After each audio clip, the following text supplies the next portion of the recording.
ইতিহাস সাক্ষ্য দিবে একদিন সবাই যখন চুপ ছিল তখন এই বৃদ্ধ লোক বলেছেন, না, আমরা বসে থাকবো না।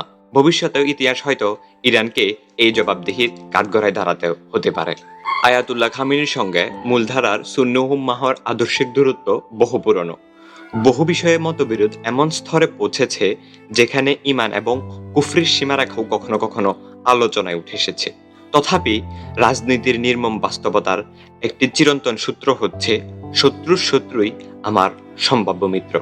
এই সমীকরণে বর্তমানে বিশ্ব পরিস্থিতিতে এই প্রবীণ আলেমের মতো একনিষ্ঠ এবং স্পষ্টভাষী বন্ধু আমাদের আর কেউ নেই। আজকের এই নিষ্ক্রিয় আধুনিক মোহে কিভাবে মুসলিম নেতৃত্ব যখন প্রতিবাদ নামক শব্দটিকে ফর্মালিটি বানিয়ে ফেলেছে, তখন খামেনি এক হাত অক্ষম হয়েও নিঃশব্দতা ভেঙে আওয়াজ তুলেছেন। তার উচ্চারণের প্রতিধ্বনি হচ্ছে প্রতিবাদের অবস্থান। এমন একজন বৃদ্ধ নেতার সরব অবস্থান এক জাতিকে আতঙ্কিত করে তুলেছে, যারা বরাবরই অন্যায়ের বিরুদ্ধে অভ্যস্ত নয়। আকীদার জায়গায় আমাদের মধ্যে মতপার্থক্য থাকলেও তার নেতৃত্ব সাহসিকতাকে অস্বীকার করার কোনো উপায় নেই। ইরানিদের মধ্যেও তার প্রতি যে অনুগত্য এবং আবেগ, তা কেবল নেতৃত্ব নয়, বরং তাকে একটি আদর্শ, এক প্রতীক হিসেবে তুলে ধরে। তিনি নিজেই একটি আন্দোলন, এক ধরনের অনর অবস্থান। আর অন্যতম বৈশিষ্ট্য হলো তিনি প্রচার বিমুখ, নির্ভব এবং নিভৃত, কিন্তু শত্রুর ব্যাপারে তার চূড়ান্ত রকমের অমনমীয়। অনুভব হয় আল্লাহ যেন তাকে পশ্চিমা আধিপত্যের চোখে আঙুল দিয়ে দেখার জন্যই দাঁড় করিয়েছেন। তার মতো কেউ না থাকলে হয়তো আজ পশ্চিমা সাম্রাজ্যবাদীরা নোমেল আর বিলাসবহুল প্রতিদান নিয়ে আরব বিশ্বকে নিস্তব্ধ রাখত। এই ক্ষীণকণ্ঠের গভীরতায় এমন সাহসিকতা আছে যা বহু তরুণ নেতাদের মাঝেও নেই। তিনি বরাবর আমাদের স্মরণ করিয়ে দেন, নেতৃত্ব মানেই চেয়ারে বসে থাকা না, বরং সত্যের জন্য দাঁড়ানো, সাহস দেখানো। যেখানে গোটা মুসলিম বিশ্বের নেতারা বিলাসিতা আর নীরবতায় মগ্ন, তখন খামেনি এক ব্যতিক্রমী বিবেক ধ্বংস করে দিয়েছে। হ্যাঁ, আমরা তার আকীদার অনুসারী নয়, কিন্তু তার আপোষহীনতা, ধীরতা এবং প্রতিবাদী অবস্থান আমাদের শ্রদ্ধায় আদায় করে নেয়। কারণ ইতিহাস সাক্ষ্য দিবে একদিন সবাই যখন চুপ ছিল তখন এই বৃদ্ধ লোক বলেছেন, না, আমরা বসে থাকবো না।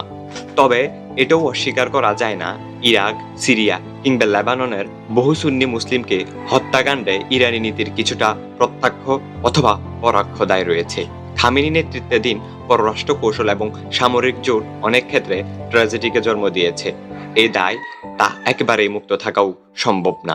ভবিষ্যতেও ইতিহাস হয়তো ইরানকে এই জবাবদিহির কাঠগড়ায় দাঁড়াতে হতে পারে। তবুও বর্তমানে এক অবৈধ রাষ্ট্র গোটা মুসলিম ভূখণ্ডে রক্তপাত ঘটাচ্ছে, তখন এই বর্বরতার বিরুদ্ধে সবচেয়ে সাহসী কণ্ঠস্বর খামেনিরই। এই মুহূর্তে আমরা তার মতাদর্শ নয়, তার অবস্থানকে মূল্যায়ন করছি। বাস্তবতা বলছে মুসলিম বিশ্বের এমন একজন প্রয়োজন, সাহসী নেতৃত্ব এবং সম্মিলিত প্রতিরোধ। আজ খামেনি সেই প্রতিরোধের একমাত্র পুরোধা।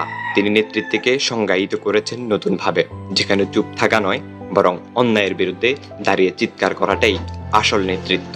আরব বিশ্বের সেসব শাসক যারা নিজেদেরকে টিকিয়ে রাখতে পশ্চিমা দাসত্বে লিপ্ত, তাদের কপালে হয়তো খামেনির মতো অবস্থা আসবে। তখন তারা উপলব্ধি করবে যে বৃদ্ধ তারা সহানুভূতিকে দেখায়নি, সেই ছিল তাদের একমাত্র প্রহরী। কিন্তু তখন হয়তো আর সময় থাকবে না। খামেনি আজ একা নয়, তিনি একটি অবস্থান। তিনি হেরে যাননি, বরং আমাদেরকে জাগিয়ে তোলার সাহসী উচ্চারণে পরিণত হয়েছেন।